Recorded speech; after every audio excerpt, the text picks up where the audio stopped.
Welcome back to my channel again. I continue the little series I started about the Kenner Star Wars mini rigs. I'm not sure if this one here is considered to be a mini rig, but it's a mini rig size toy from Kenner, still in the Star Wars line. This was released under the Droids line, I believe, and was released quite lately, I think in 1985, 86 maybe. And it looks also a bit different from the style, I would say, than the rest of the mini rigs. The glass here, the window is of a different material. It feels a bit different also, but still from the style and from the decoration, the stickers, it's very Star Warsy. So I liked it very much, and I still like it nowadays. Yeah, so it's I think a very nice addition. It's not one of the centerpieces, I think, of the Star Wars mini rig series, but it's still quite nice. It has a typical look. That's actually why I liked it. It looks like a starship, as I imagined a starship to look like when I was a kid. So from there, it's quite cool. And it has, like all the mini rigs, a little gimmick, and you can see it here from below. There is a little button that you have to press or pull, and then it will open up some blasters here on the side. Not sure if you can see it here and here. There are two blasters that come out, and this one here, I think, is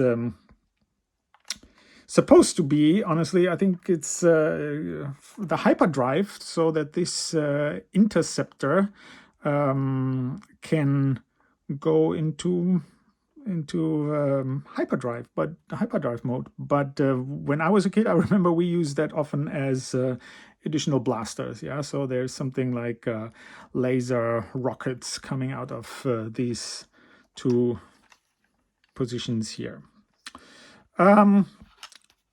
Yeah,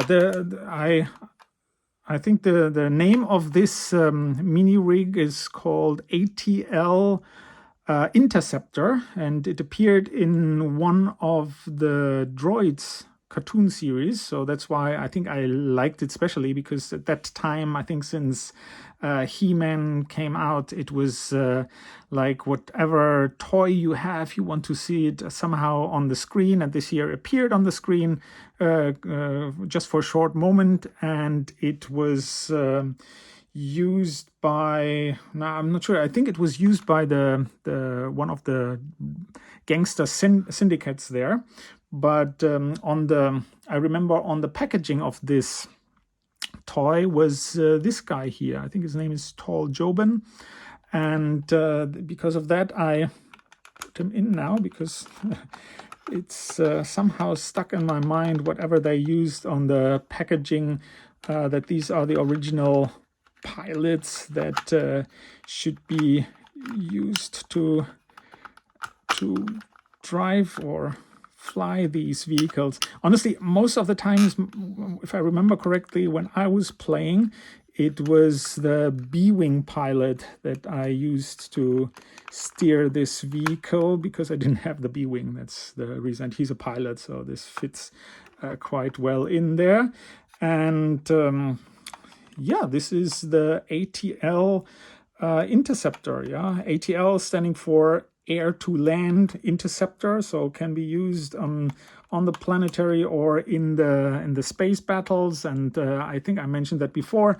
I like this. They have a closed cockpit, so you can imagine this goes into space. Oh, there's a little landing gear that can be closed, and then this goes into space and fights against the TIE fighters, X-wings, whatever is there. Because of this unusual hyperdrive that they have here, it makes it very unique, I think. And when standing or landing, I often use one of my, well, parents' drinking glasses to place it there, because I think like this, it looks really unique and has a very unusual look, which I kind of like. Yeah, so this is the ATL Interceptor with tall Jobin as a pilot from the Droids series. Yeah, I think it's a great mini rig. Didn't play that much with it, honestly, because when it was released, I already turned into, my interest was more in other directions. So that's why this one still looks, I would say, quite in a very good condition. And yeah, what do you think about this toy? Do you know this? I think it's not so popular.